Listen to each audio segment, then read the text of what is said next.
Shalom, Bapak Ibu Saudara. Kita terus melanjutkan pelajaran kita. Tema kita gereja dalam pemerintahan manusia.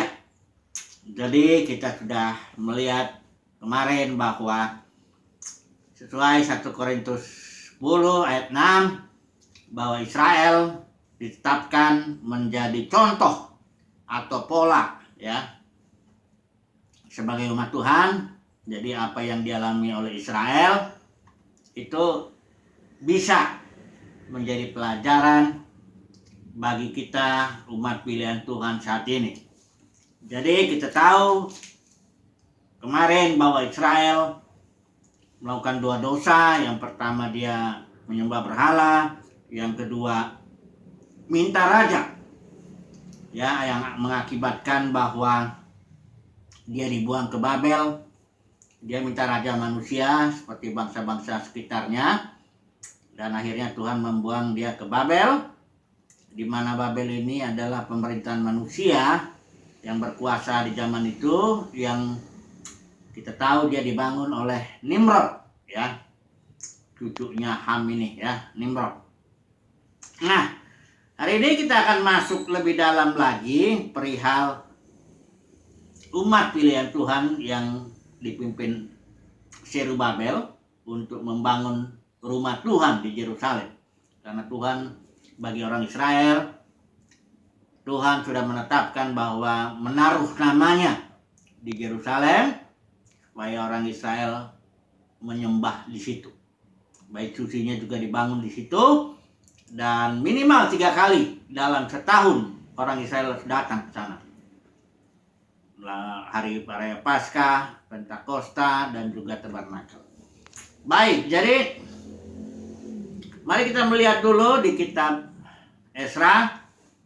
Di sini dikatakan bahwa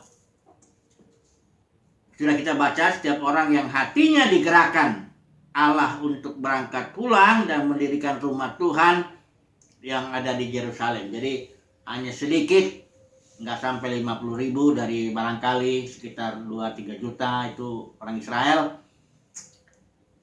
yang kembali ke Yerusalem untuk membangun rumah Tuhan. Kita sudah aplikasikan juga kemarin bahwa hanya orang-orang yang digerakkan Tuhanlah yang akan kembali membangun rumah Tuhan secara organis, karena kita tahu bahwa gereja yang dalam pemerintahan manusia, sistem itu disebut denominasi, karena dimotivasi oleh spirit Nimrod yang mau menarik murid kepada dirinya sendiri, pada para pemimpin itu sesuai nubuat Paulus itu, dan Tuhan ingin supaya umat pilihan Tuhan yang memang digerakkan Tuhan untuk membangun rumah Tuhan secara organis, karena kita tahu gereja tidak boleh dipimpin menggunakan sistem pemerintahan manusia. Israel itu rajanya Tuhan, ada para pemimpin, nabi, imam, ada hakim-hakim, tapi rajanya tuh Tuhan. Nah, orang Israel masalahnya ingin minta raja seperti bangsa-bangsa lain, dia contoh rajanya manusia. Demikian juga gereja saat ini, karena sistem pemerintahan manusia itu spiritnya Nimrod, memang menarik para pemimpin itu kepada dirinya, dan bukan kepada Tuhan. Ini faktanya, ini faktanya bahwa para pemimpin denominasi menarik murid-murid kepada dirinya. Oke, mari kita melihat dulu lebih jauh ini, soal membangun rumah Tuhan ini, terutama dalam hal di sini tantangan yang harus dihadapi ini, Mari kita melihat dulu Esra pasal yang ke-4, ini waktu itu. Ini dulu kita lihat dulu bahwa ketika Zerubabel pulang, dia sudah berhasil juga membangun mezbah. Pasal 3-nya dulu ya, kita lihat ya. Cerita dari Israel ini dulu. Pulang, setelah itu mereka membangun mezbah. Ini pemimpinnya tuh Zerubabel, ada Yesua, ya, ada juga di situ tentu imam-imam, Lewi, para tua-tua. Mereka membangun mezbah di tempat yang dimana bait suci itu hancur.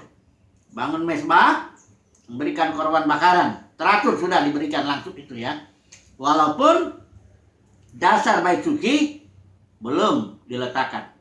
Nah, barulah setelah itu mereka meletakkan juga dasar bait suci, ya. Dan ketika meletakkan dasar bait suci, pasal 3 ini ada satu yang menarik ya, bahwa sebagian orang yang tidak tahu megahnya bait suci yang dibangun oleh Salomo itu, nggak tahu itu, mereka bersorak-sorai, mereka bergirang ya. Tapi para tua-tua yang tahu kemegahan bait suci yang dibangun Salomo itu, begitu melihat dia kelihatan dan mungkin sedih juga ya, hancur begitu, menangis dia ya.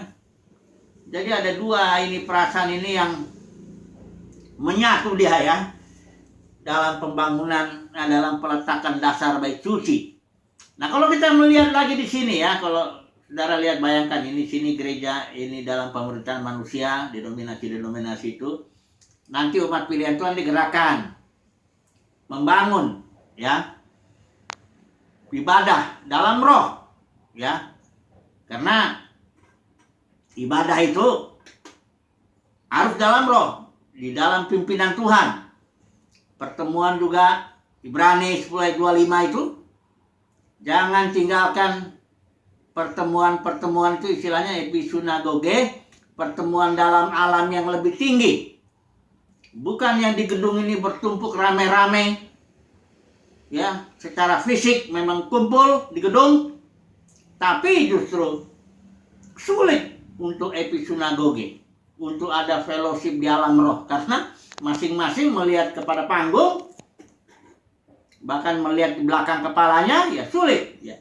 Tapi dalam organis ya, gereja organis itu ibadah 2-3 orang saja sudah cukup ya. Keluarga demi keluarga, kayak gereja mula-mula itu di rumah-rumah saja.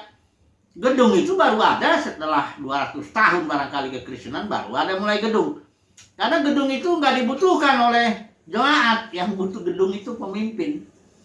Karena pemimpin itu menarik murid-murid kepada dirinya, dia butuh gedung untuk ngumpulin murid-murid itu. Kalau jemaat, ya nggak butuh. Karena dia cukup 2-3 orang, yang gereja organis cukup 2-3 orang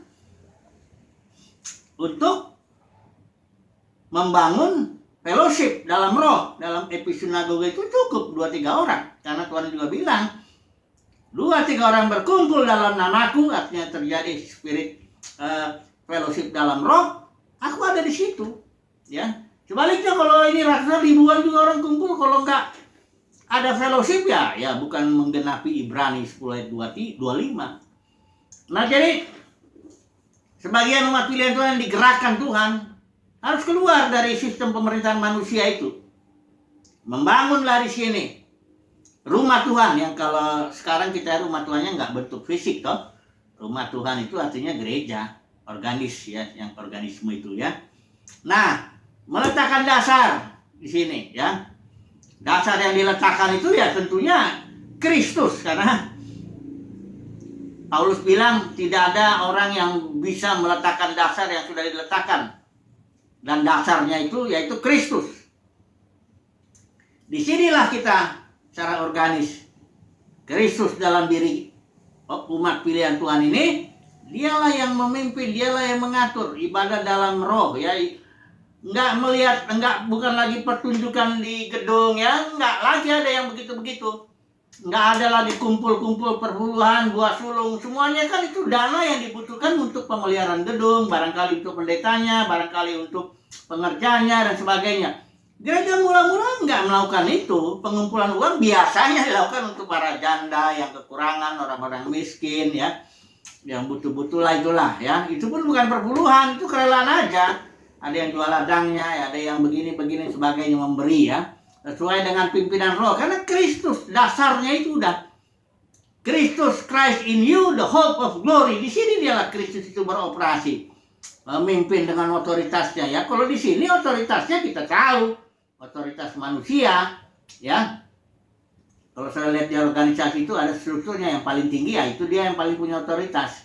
Kalau di sini otoritasnya Kristus, hayat Kristus yang ada dalam diri tiap anggotanya ya. Dan mereka beroperasi kayak gereja mula-mula sudah lihat ya, dengan alamiah dia bergerak ya, beroperasi, berdoa, nggak diatur-atur ya. Ada KKR ya, ini si Petrus Yohanes bikin kesembuhan, foto orang ngumpul, betul-betul ya, organis, betul-betul otoritas hayat. Beda dengan di sini yang sudah diatur segala sesuatunya oleh para pemimpin ya. Nah, dalam kasus Israel ini, disinilah Zerubabel ya berhasil dia membangun mezbah dan bikin peletakan dasarnya. Namun ketika pembangunan itu berjalan, dia terhambat, banyak perlawanan ya dari orang-orang sekitarnya itu ya. Sedemikian sehingga yang ditekan itu semangat ya, pasal 4 ayat 4 itu. Maka penduduk negeri itu, lawan-lawannya si Zerubabel dan timnya ini, melemahkan semangat. Memang kalau udah semangat lemah, udah. Akhirnya tertundalah ya. Ini ayat 24. Pada waktu itu terhentilah pekerjaan membangun rumah Allah yang di Yerusalem, dan tetap terhenti sampai tahun yang kedua zaman pemerintahan Darius, Raja Negeri Persia. Artinya kurang lebih tertunda 14 tahun. Ya, jadi orang yang pulang dari Babel itu bangun rumah Tuhan di Yerusalem terhenti 14 tahun. Karena dilemahkan semangatnya. Dan yang berikut ini ada juga, akhirnya orang Israel jadi memperhatikan ini yang di sini ya, di Yerusalem jadi sibuk ngurus rumah sendiri, mengabaikan pembangunan rumah Tuhan. Ini kita akhirnya Tuhan bangkitkan seorang nabi, Hagai dan Zakaria ya. Tapi yang kita akan baca di sini Hagai dulu ya. Ini kita lihat dari teguran Hagai ini kepada umat pilihan Tuhan Israel yang kembali ke Yerusalem ini.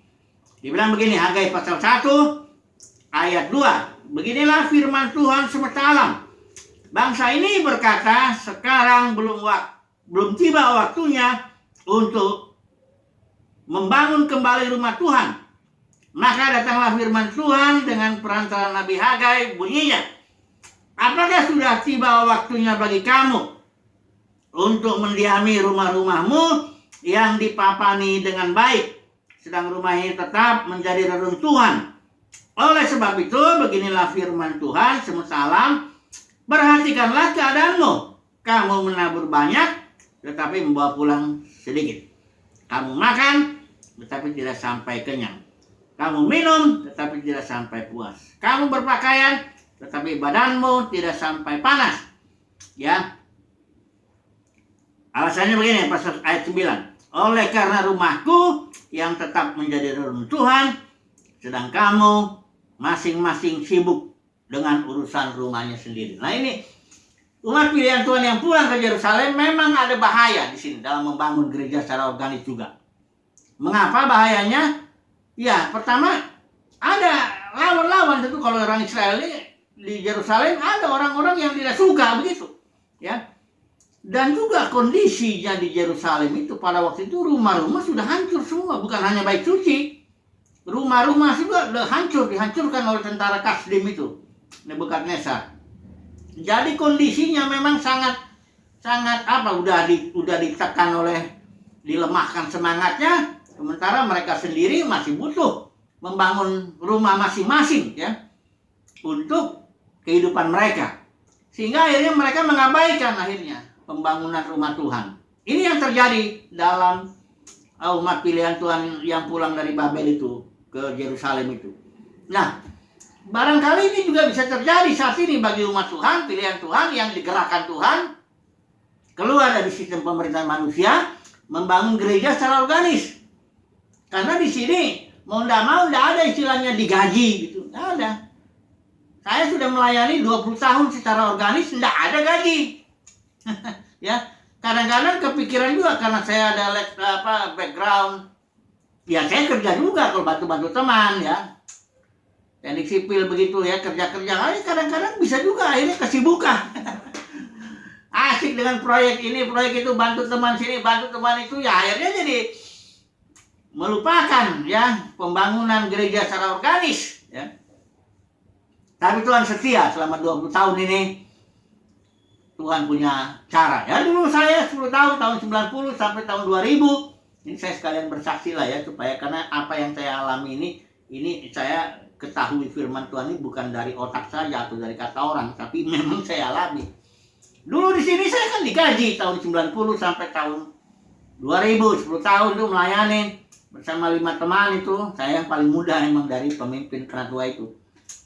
Ya digaji dan saya juga dapat ini dan itu, salam tembakan ya cukup ya. Nggak masalah soal itu, tapi kalau di sini melayani membangun gereja secara organis. Ah ini bisa kita kejebak, akhirnya sibuk ngurus diri sendiri, ngurus rumah sendiri gitu. Nah, ini yang terjadi di umat Tuhan di Yerusalem itu ya, zaman Zerubabel itu.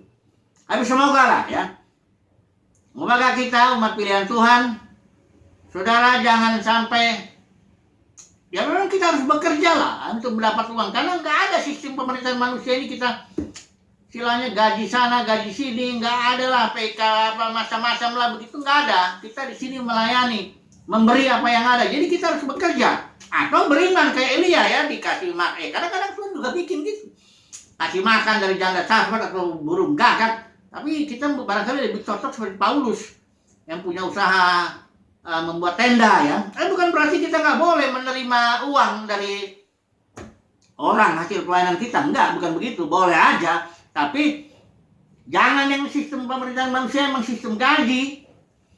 Jadi diatur sama manusia, diatur ya, kalau kamu digaji ya kamu ikut datang ini kantor jam segini sampai jam segini. Ada ibadah dari jam segini sampai segini, ada semuanya diatur. Ini kita ini melayani yang di sini jelas bukan melayani dipimpin roh, bukan ibadah dalam roh dan kebenaran, nggak bisa. Semuanya ada job desk-nya. Ada tugas-tugasnya, ya rutinitasnya ada. Makanya banyak orang capek minta retreat. Kalau kita melayani di sini nggak perlu retreat lah. Orang kita bebas bergerak sesuai pimpinan roh. Kita melayani juga dengan hati kita, memberi dengan hati kita. Semuanya bebas ya. Nah, tapi itu bahayanya. Dilemahkan semangatnya, udah. Itu bahaya, apalagi ditekan banyak kebutuhan keluarga ini, akhirnya bisa jadi melupakan pekerjaan Tuhan. Tapi semoga lah ya, tapi saya yakin umat pilihan Tuhan terus diberi semangat oleh Tuhan bangun gereja secara organis ya. Oke, saya mau singgung sedikit ini ya mengenai, karena selama ini kan soal raja ini saya tekanannya spiritnya Nimrod. Betul. Di satu sisi denominasi ini muncul karena ada spirit Nimrod yang dengan ajaran palsu menarik murid-murid. Perpuluhan, buah sulung bukan murid saja ditarik, uang juga ditarik ya. Uang perpuluhan, uang buah sulung yang sebenarnya di umat Tuhan gereja itu yang nggak ada. Nggak ada ajaran itu dalam perjanjian baru itu nggak ada. Setengah ayat aja pun nggak ada itu. Jadi saya mau bicara dengan dosa jemaat ini sebenarnya. Nah, jemaat sendiri kadang-kadang yang minta raja manusia. Mari kita lihat dulu di 1 Samuel, sebelum kita ambil kesimpulan ini, kita lihat dulu 1 Samuel 8 ayat 10 ya. Inilah yang dibilang firman Tuhan. Dan Samuel setelah orang Israel minta raja ya, kan terus Tuhan bilang, ini yang ditolak bukan kamu Samuel, soalnya Tuhan bilang begitu. Yang ditolak itu aku, supaya jangan aku menjadi raja mereka, kata Tuhan. Nah akhirnya ayat 10 Tuhan bilang begini, Samuel menyampaikan segala firman Tuhan kepada bangsa itu yang meminta raja kepadanya. Katanya, inilah yang menjadi hak raja. Intinya tuh dia akan memerintah kamu, anak-anakmu akan diambilnya, dipekerjakannya, dia akan menjadikan mereka pasukan 1000 dan sebagainya. Terus ayat 14, selanjutnya dari ladangmu, kebun anggurmu, kebun zaitunmu akan diambilnya yang paling baik dan akan diberikan kepada pegawai-pegawainya dari gandum semuanya itu ya. Ayat 18, pada waktu itu kamu akan berteriak karena rajamu yang kamu pilih itu. Tetapi Tuhan tidak akan menjawab kamu pada waktu itu. Tapi ini jemaat ini berkeras di ayat 19 bilang ini. Tetapi bangsa itu menolak mendengarkan perkataan Samuel dan mereka berkata, tidak, harus ada raja atas kami. Maka kami pun akan menjadi sama dengan segala bangsa-bangsa lain. Ya, raja kami akan menghakimi kami dan memimpin kami.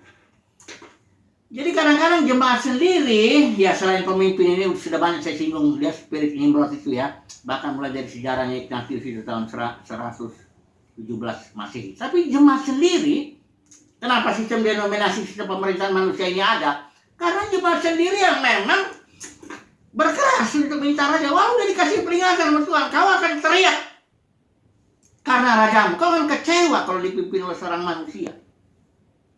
Kristus dalam dirimu, itulah pengharapan akan kemuliaan. Kau harus dipimpin Roh. Kalau kesini organis dipimpin Roh, kau tidak akan kecewa. Di sini nih banyak yang kecewa. Jangankan jemaat, saya pun kecewa karena kami dulu kumpulin uang bangun gedung ya kan. Ini gedung itu sekarang ini saya banyak bersaksi dulu ya, karena ini saya ngomong ini sesuai pengalaman saya dengan firman Tuhan juga ya.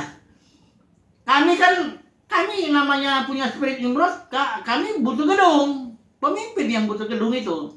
Kumpullah kami kan 5 orang ini, penatua ini. Saya juga janji iman ya, karena waktu istri saya juga ada kerjanya, bisnis juga ada, kami ya pemistri bisnis kecil. Jadi kumpullah semua, udah gedungnya jadi. Begitu 10 tahun 90, tahun 2000 saya keluar, ya sudah keluar aja. Ya gedungnya ini punya seniornya aja. Jadi saya bilang, waduh ini persis kayak ini. Saya lihat juga, saya dengar banyak jemaat kecewa. Ini para pemimpin ngomong duit melulu, narik duit, yang nggak inilah, nggak itulah, yang janji iman lah, apalah semuanya tarik terus. Keluar dia dengan kecewa. Banyak yang begitu jemaat, tapi udah diperingatin di sini. Engkau akan kecewa kalau engkau dipimpin manusia. Mana ada manusia yang sempurna, katakan, dan juga bukan kehendak Tuhan untuk kita dipimpin manusia. Kita harus dipimpin oleh Roh. Hanya kita harus menghargai orang-orang yang ditetapkan Tuhan menjadi pemimpin, rasul, nabi, penginjil. Tapi pemimpin yang ditetapkan Tuhan secara organis tidak menarik apa-apa. Lihatlah gereja mula-mula, apa Petrus cari perpuluhannya. Dia khotbah ada 5.000 orang, 3.000 orang bertobat. Kalau dia ambil langsung perpuluhannya, barangkali dia bisa bangun gedung lebih besar daripada Bait Suci Sanhedrin itu. Kalau dia mau, dia punya tim yang luar biasa, banyak mukjizat. Kalau dia manfaatkan itu puluhan ribu orang-orang itu untuk kumpulin duit, udah. Tapi mana Petrus, dia secara organis tetap jadi hamba sampai dia mati disalib, kepala di bawah tuh menurut tradisi. Jadi saudara, kesalahan jemaat juga. Kadang-kadang jemaat udah dikasih tahu, di dalam dirimu ada pengurapan, dalam dirimu ada Roh. Engkau harus hidup oleh Roh itu, dipimpin oleh Kristus yang dalam dirimu, bukan dipimpin manusia. Nah ini yang saya bilang perbudakan manusia itu, sistem pemerintahan manusia memperbudak. Ini juga begitu. Ya, sejak zaman raja-raja Israel itu nggak pernah benar sebenarnya, walaupun ada satu raja-raja yang baik kayak Daud, Yosia, Hizkia. Tapi pada akhirnya semua itu hancur. Kerajaannya pecah, yang satu dibuang ke Asur, satu dibuang ke Babel. Nanti ada raja satu, raja Israel, tapi Yesus. Barulah Israel itu benar kalau Yesus rajanya. Jadi saudara dan saya saat ini harus punya satu raja, satu saja raja, namanya Yesus. Jangan raja yang lain. Kadang-kadang ada ya orang Kristen dibilang gini ya, kalau orang Kristen itu Yesus dihina, diam dia. Kalau jemaat itu pada umumnya begitu ya. Tapi kalau pendetanya itu ditegur, jangan menghakimi, wah dia langsung ngamuk. Kok gitu ya? Tapi ya itulah dia. Jemaat sendiri. Maka sekarang saudaraku, umat pilihan Tuhan, Kristuslah menjadi hidupmu. Dipimpin Roh lah. Yesuslah rajamu. Makanya Tuhan juga bilang, jangan di antara kamu disebut pemimpin, akulah pemimpinmu. Matius itu bilang begitu. Jadi sekali lagi kesimpulannya sekarang, untuk kita yang membangun gereja secara organis ya. Ini saya bicara gereja secara organis ya. Kalau saya ngomong gereja itu berarti yang organis ya. Kalau yang ini enggak, saya bilang gereja, ini denominasi yang diatur oleh sistem pemerintahan manusia. Di sini banyak orang kecewa ya, karena dipimpin manusia, ya tahu sendirilah ya. Nah, kesimpulannya, mari kita membangun rumah Tuhan atau gereja secara organis. Hati-hati, jangan kita menjadi lemah karena tantangan. Jelas sedikit sekali, banyak orang nanti malam melihat kamu kepahitan lah, kamu menghakimi lah, banyak orang akan melemahkan. Tapi umat pilihan Tuhan jangan lemah.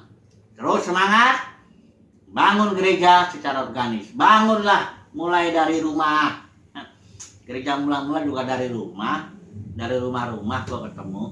Makanya dijanji satu orang selamat, seisi rumahmu akan selamat ya.